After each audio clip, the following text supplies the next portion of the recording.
মরণ বাংলাদেশ, প্রথম বাংলাদেশ আমার শেষ বাংলাদেশ, জীবন বাংলাদেশ আমার মরণ বাংলাদেশ, বাংলাদেশ বাংলাদেশ বাংলাদেশ, বাংলাদেশ বাংলাদেশ বাংলাদেশ।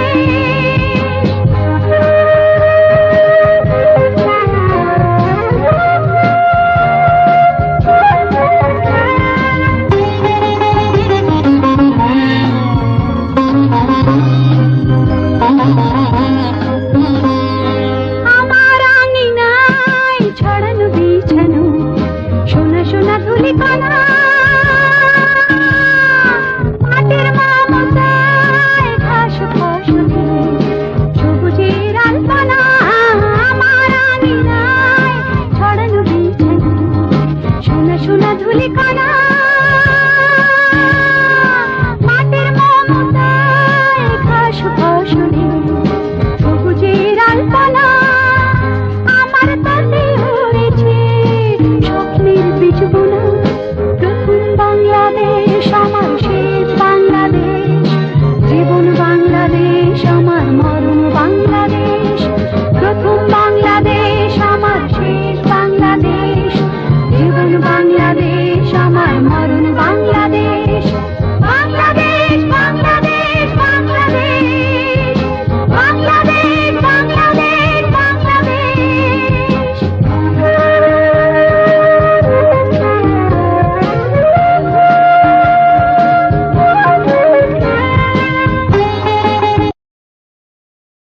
পবিত্র আল কোরআন থেকে তেলাওয়াত করছেন আমাদের সাটুরিয়া উপজেলা বিএনপির সুযোগ্য সংগ্রামী সভাপতি জনাব আব্দুল কুদ্দুস খান মজলিস মাখন ভাই। আউযু বিল্লাহি মিনাশ শাইতানির রাজীম, বিসমিল্লাহির রহমানির রহিম। আমাদের দলীয় সঙ্গীত দিয়ে আমরা আজকের অনুষ্ঠানের আনুষ্ঠানিকতা শুরু করতে যাচ্ছি।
চাষাদের মুটেদের মজুরে, চাষাদের মুটেদের মজুরে।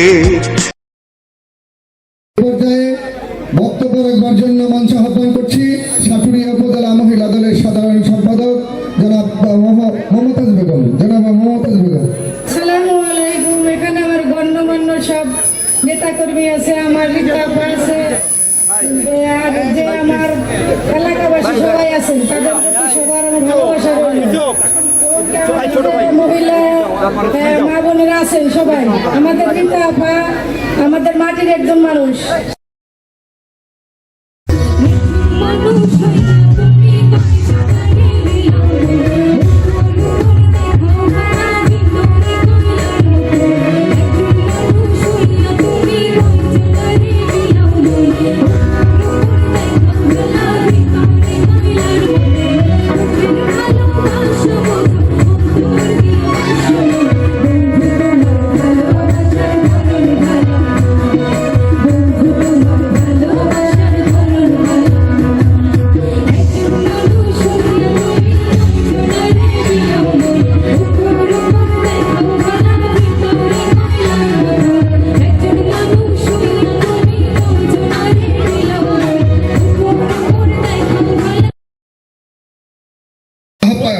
সাইফুল ইসলাম বাকি বক্তব্য রাখছেন। সাইফুল ইসলাম বাকি। বিসমিল্লাহির রহমানির রহিম। বিএনপি আপনাদের পাশে ভোট দেব ধানের শীষে, উন্নয়ন করব বাংলাদেশে। জনাব তারেক রহমান প্রদত্ত 31 দফা রাষ্ট্র কাঠামো মেরামত এবং প্রচারণা সভার সম্মানিত সভাপতি উপস্থিত আছেন। আজকের প্রধান অতিথি বিএনপির চেয়ারপারসন উপদেষ্টার অন্যতম উপদেষ্টা মণ্ডলীর সদস্য, মানিকগঞ্জ জেলার নির্বাচিত সাবেক সফল সভাপতি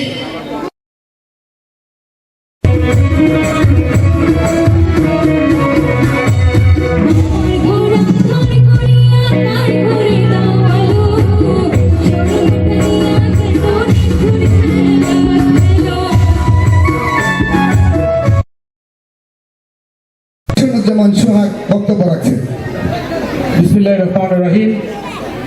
বিএনপির ভারপ্রাপ্ত চেয়ারম্যান জনাব তারেক রহমান প্রদত্ত 31 দফার যে প্রচারণা সভা, সেই প্রচারণা সভা আজকে আমাদের মাঝে প্রধান অতিথি হিসেবে উপস্থিত আছেন মানিকগঞ্জের মামাতি মানুষের নেত্রী, আমাদের নেত্রী, গণমানুষের নেত্রী জনাব আফরোজা খানম রীতা আপা। সেই রীতা আপা আজকে গোপালপুরের একটি পথসভার মতো এই প্রচারণা সভায় আমাদের মাঝে এসে উপস্থিত হওয়াতে আমি গোপালপুরবাসীর পক্ষ থেকে তথা পাড়ার ইউনিয়নবাসীর পক্ষ থেকে, পাড়ার ইউনিয়ন বিএনপির পক্ষ থেকে আমি কৃতজ্ঞতা প্রকাশ করছি আমার ব্যক্তিগত পক্ষ থেকে। সংগ্রামী সাথী ও বন্ধুগণ, আমরা এমন একটি নেত্রীর সাথে রাজনীতি করি যার কোন রকম ক্লান্তি নেই। তিনি সেই মানিকগঞ্জের প্রত্যন্ত অন্তর চলে এসেছেন। আজকে দৌলতপুরের কয়েকটি প্রোগ্রাম ছেড়ে আমাদের এই প্রোগ্রামে সাড়া দিয়েছেন। আমরা স্বল্প সময় হলেও এরকম পথসভা, এরকম প্রচারণা সভা, ছাত্র প্রচারণা অনেকগুলি হবে। তার মধ্যে আজকে যে আমাদের গোপালপুরের একটা প্রত্যন্ত এলাকায়, গ্রামের ভিতরে এই অবস্থায় আপা আমাদের মাঝে এসেছেন, তার জন্য আপা আমাদের পক্ষ থেকে আপনার কাছে কৃতজ্ঞতা প্রকাশ করছি। এবং আগামী দিনে এই গোপালপুরবাসী না শুধু পরাদ ইউনিয়ন, প্রত্যেকটা অঞ্চলে, প্রত্যেকটা ওয়ার্ডে আপনার সাথে এরকম নেতাকর্মী থাকবে এবং আগামী দিনগুলোতে আমরা আপনার পাশে যেমন থাকবো তেমনি আপনিও আগামী দিনে এই পরাদ ইউনিয়নের প্রত্যেকটা উন্নয়নমূলক কাজে এই মা বোনদের সাথে, এই আমজনতা, কিশোর জনতার সাথে আপনার সম্পৃক্ততা থাকবে, এই আশা ব্যক্ত করে ধানের শীষের পক্ষে ভোট চেয়ে আমি আমার সংক্ষিপ্ত বক্তব্য শেষ করছি। বাংলাদেশ জিন্দাবাদ, তারুণ্যের প্রতীক তারেক রহমান জিন্দাবাদ, শহীদ প্রেসিডেন্ট জিয়া রহমান জিন্দাবাদ এবং আমাদের মামাটি মানুষের নেত্রী আফরোজা খান রীতা আপা জিন্দাবাদ।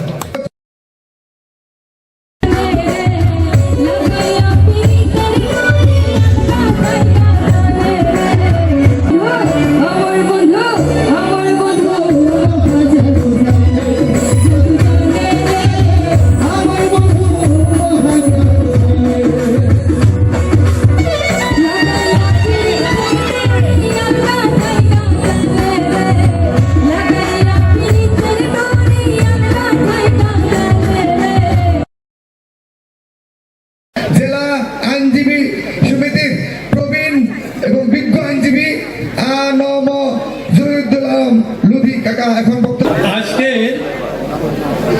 এই সুন্দর পরিবেশে বরাদ ইউনিয়নের আমার মা বোনেরা, ভাইরা, প্রথমে আপনাদের কাছে দুঃখ প্রকাশ করছি। ঘোষণা করা হয়েছে অনেকক্ষণ যাবৎ আপনারা অপেক্ষা করছেন।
আজকের এই প্রচারণা সভায় সম্মানিত সভাপতি, উপস্থিত আমার সফরসঙ্গী হিসাবে জেলা থেকে আগত সম্মানিত নেতৃবৃন্দ, উপস্থিত এই বয়রাজ ইউনিয়নের সর্বস্তর নেতা কর্মীবৃন্দ, উপস্থিত আমার সামনেভূষ্ট মা বোনেরা, উপস্থিত আমার স্থানীয় মুরব্বিয়ানগণ, উপস্থিত সাংবাদিক ভাইরা, আসসালামু আলাইকুম।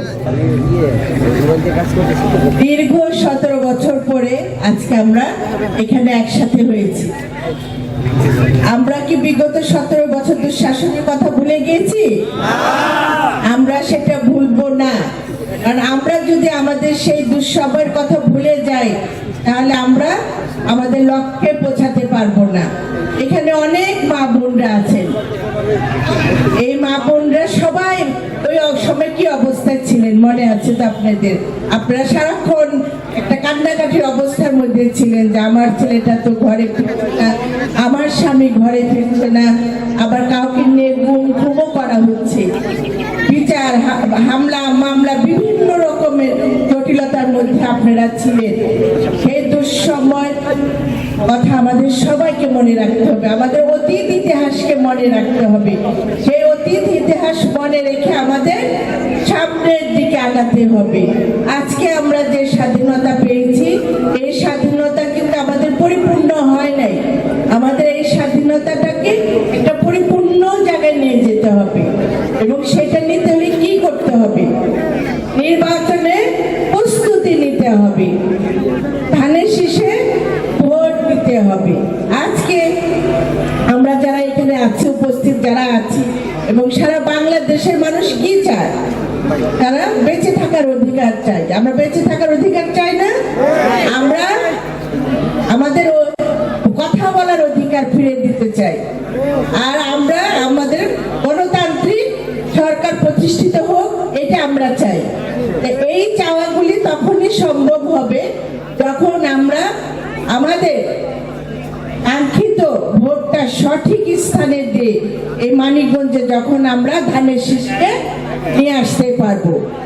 এখানে আমরা যত নেতা কর্মী এখানে আছি এবং স্থানীয় মুরব্বিয়ানগণ, আমার এলাকাবাসী, সবাইকে মনে রাখতে হবে বৃহত্তর স্বার্থে আমাদের ক্ষুদ্র স্বার্থকে ত্যাগ করতে হবে। দলের স্বার্থে, নিজের স্বার্থে, নিজের সন্তানদের ভবিষ্যতের জন্য আমাদের নিজেদের মধ্যে কোনো দ্বিধাদ্বন্দ্ব রাখা যাবে না। আমাদের সকলকে ঐক্যবদ্ধ হয়ে থাকতে হবে, এবং সে ঐক্যবদ্ধ হয়ে থাকতে হবে কোথায়? এই ধানের শীষের পতাকার নিচে থাকতে হবে। আপনারা এখানে যারা আছেন, আপনারা শহীদ রাষ্ট্রপতি জিয়াউর রহমানের বাংলাদেশ দেখেছেন, আপনারা আমাদের দেশনেত্রী আপসীর নেত্রী বেগম খালেদা জিয়ার বাংলাদেশ দেখেছেন। সেই ধারাবাহিকতায় কিন্তু আমাদের নেতা, আমাদের বিএনপি ভারপ্রাপ্ত চেয়ারম্যান মহোদয় এই বাংলাদেশের 18 কোটি মানুষের জন্য, আপনাদের জন্য 24 ঘন্টা কাজ করে যাচ্ছে। প্রতিদিন আপনারা একটা না একটা বার্তা কিন্তু পাচ্ছেন তার তরফ থেকে, যার মূল বক্তব্য হচ্ছে জনগণের ভালোবাসা নেওয়া, জনগণের কাছে যাওয়া। কারণ এই দলটা হলো জনগণের দল, এই দলটা হলো জনগণের কল্যাণের দল। সেই দিকে আমাদের লক্ষ্য রেখে আমাদের সামনের দিকে আগাতে হবে। আমরা এখানে যারা আছি সবাই চাই যে আমার রাস্তাঘাট ঠিক হোক, আমার সন্তান ভালো স্কুলে যাক, এই ধরনের আমার যে কৃষক ভাইরা আছে তারা যেন তাদের সুবিধাগুলি ফিরে পায়। বিভিন্ন ধরনের সমস্যা কিন্তু আমাদের আছে, সেই সমস্যা সমাধানের একটা পথই হলো ধানের শীষ। ধানের শীষের বিকল্প নেই। আজকে আপনারা সারা বাংলাদেশের মানুষের একটাই লক্ষ্য, আমাদের বিএনপি সরকার প্রতিষ্ঠিত করতে হবে। আমরা আমাদের দেশ নায়ক জনাব তারেক রহমানের হাতকে শক্তিশালী করতে চাই, এবং তার নেতৃত্বে এই বাংলাদেশে গণতান্ত্রিক সরকার তথা বিএনপির সরকার প্রতিষ্ঠিত করতে চাই। এটা আমাদের নৈতিক দায়িত্ব। আজকে আপনারা এখানে যারা বসে আছেন, বিশেষ করে মা বোনদের বলবো, আপনাদের দায়িত্ব বেশি। কারণ দেখা যায় 60% মা বোন বোনরাই কিন্তু ধানের শীষকে ভালোবাসেন, আর বাকি 40% কিন্তু বাবারা। তো সেই ক্ষেত্রে আমাদের দায়িত্ব অনেক বেশি। আমরা প্রতিটা ঘরে ঘরে যাব, প্রতিটা ঘরে ঘরে যে ধানের শীষের কথা বলতে হবে। আমরা তো 17 বছর ধানের শীষের কথা বলতে পারি নাই, আমরা বলতে পারি না, কিন্তু আমাদের বুকের মধ্যে ধারণ করে রেখেছিলাম যখন সুযোগ আসবে আর ধানের শীষের নিয়ে মানুষের কাছে চলে যাব। সেই সুযোগ এসেছে। আপনাদের প্রতি বিনীত অনুরোধ, আপনারা সবাই ধানের শীষের কথা বলুন। আজকে অনেক এখানে উপস্থিত নাই, যারা আমার কথা শুনছেন তাদের কাছে যে বলবেন, ইতাপা এসেছিল, জনাব তারেক রহমানের বার্তা নিয়ে এসেছে, দেশনেত্রী বেগম খালেদা জিয়ার বার্তা নিয়ে এসেছে যে আমরা যেন সবাই এক হয়ে ধানের শীষের জন্য কাজ করি। এইটাই কিন্তু আমাদের মূল লক্ষ্য এখানে। আর এখানে অনেক তরুণ প্রজন্ম আছে, নতুন ভোটার আছে যারা, তাদেরও প্রতি বিনীত অনুরোধ, তোমরা তোমাদের এই জীবনের প্রথম ভোটটা সঠিক জায়গায় দেওয়ার চেষ্টা করবে। কারণ তোমরা আজকে কিন্তু তোমার মানিকগঞ্জে কিন্তু 60,000 নতুন ভোটার। তোমাদের এই ভোটটা কিন্তু অনেক গুরুত্বপূর্ণ। তোমাদের এই ভোটটাই মানিকগঞ্জকে উন্নয়নের দিকে নিয়ে যাবে। তোমাদের প্রতি অনুরোধ থাকবে, তোমরা যদি তোমাদের মানিকগঞ্জে তোমার মা বাবা যেরকম তোমাদের সুন্দর ভবিষ্যৎ গড়ার চিন্তা করছে, তোমাদেরও পাশাপাশি সেই মা বাবার স্বপ্নগুলি পূরণ করা, যেটা তোমাদের নিয়ে স্বপ্ন পূরণ করতে যাচ্ছে, সেই ক্ষেত্রে তোমাদের সবাইকে একটাই কাজ করতে হবে, ধানের শীষে ভোট দিতে হবে। কারণ মানিকগঞ্জের মানুষ ধানের শীষের বাইরে কখনো কোনো চিন্তা করতে পারে না। যেটা বিগত সময় ছিল সেটা হলো ডামি নির্বাচন, ভোট চুরি নির্বাচনে এই ফ্যাসিস্ট সরকার ছিল। এখন আমাদের এই মানিকগঞ্জের ধানের শীষকে আবার ফিরিয়ে আনতে হবে, এবং এই ফিরিয়ে আনার জন্য সবাইকে ঐক্যবদ্ধভাবে কাজ করতে হবে। আর সম্মানিত নেতৃবৃন্দ, দলীয় নেতৃবৃন্দ যারা আছেন, তাদের প্রতি বিনীত অনুরোধ থাকবে যে আপনারা দলের সুনাম নষ্ট করবেন না। সবার প্রতি করা নির্দেশ থাকবে, কোনোভাবেই যেন দলের সুনাম নষ্ট করা যেন কেউ নষ্ট না করে। কারণ অনেক কষ্টের দল, আপনারা 17 বছর যে কষ্ট করেছেন, আর একটা বছর আছে সেখানে কেন দলের সুনাম নষ্ট করবেন? আপনাদের ছোট্ট একটা ভুল দলের অনেক বড় ক্ষতি করে দিবে। আজকে আমরা পথে ঘাটে যে সারা মানিকগঞ্জ চড়ে বেড়াচ্ছি শুধু আপনাদের জন্য। এই দেশে যদি উন্নয়ন হয়, সেখানে কোনো ব্যক্তিগত উন্নয়ন না, সারা মানিকগঞ্জের মানুষ এই উন্নয়নের স্বাদ গ্রহণ করবে। তা আপনারা এমন কোনো কাজ করবেন না দলের সুনাম নষ্ট হয়। আমাদের নেতা জনাব তারেক রহমান বারবার কিন্তু এই সতর্কতা দিচ্ছে, দলের মানুষ যেন দলের কোনো ক্ষতি না করে, এটা মনে রাখবেন। আর একটা জিনিস মনে রাখবেন, অনুপ্রবেশকারী বেলায় আপনারা সতর্ক থাকবেন, এটাও কিন্তু আপনাদের দেখতে হবে। সবকিছু কিন্তু আমাদের পক্ষে দেখা সব, যারা আপনার তৃণমূল পর্যায়ে আছে সবাইকে সতর্ক থাকতে হবে। এই দলকে রক্ষা করার জন্য, এই দেশকে রক্ষা করার জন্য এটা করতে হবে আমাদের, এটা আমাদের নৈতিক দায়িত্ব। তাহলে আমাদের সন্তানরা একদিন বলবে যে আমার বাবা মামা কি দেশ রেখে গেল, কি জেলা রেখে গেল, যেখানে আমি শান্তিতে ঘুমাতে পারি না, আমার কোনো ভবিষ্যৎ নাই। আমরা কিন্তু যারা মা বাবা আছি তারা কিন্তু আমাদের সন্তানের কাছে জবাবদিহিতার মধ্যে পড়ে যাব।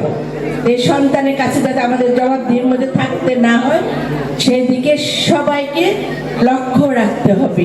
এখন শুধু আমাদের যুদ্ধ একটা যুদ্ধ, ভোটের যুদ্ধ।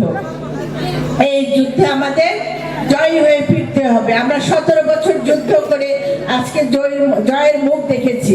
আমরা ইনশাল্লাহ আপনাদের সবাইকে নিয়ে আগামী যে ভোট যুদ্ধ শুরু হবে, সেই যুদ্ধে আমরা জয়ী হয়ে এই বাংলাদেশে বিএনপিকে প্রতিষ্ঠিত করব, ধানের শীষকে আবার ফিরে আনবো ইনশাল্লাহ।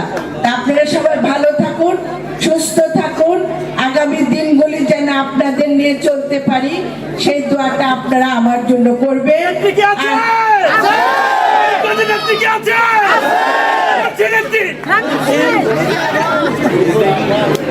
আর একটা কথা, আমার বাবাকে তো আপনারা সবাই দেখেছেন, এখানে যারা আছেন সবাই আমার বাবাকে প্রচন্ড ভালোবাসেন, শ্রদ্ধা করেন। আমার বাবার এমন কোনো জায়গা নেই যেখানে আমার বাবার ছোঁয়া নাই। সেই বাবার সন্তান হয়ে আমি কিন্তু আপনাদের মাঝে এসেছি এইটার জন্য যে আমার বাবার অপূর্ণ স্বপ্নগুলি পূরণ করার জন্য, আপনাদের জন্য। এবং সেই স্বপ্ন যদি পূরণ করতে হয় আপনাদের আন্তরিকতা, সহযোগিতা আমাদের লাগবে। আপনাদের সহযোগিতা, আন্তরিকতা ছাড়া আমি এক কদমও আগাতে পারবো না। আমি আপনাদের জন্য এসেছি, আপনারা এখন বিচার করবেন, আপনারা আমাকে আপনাদের পাশে রাখবেন কি রাখবেন না।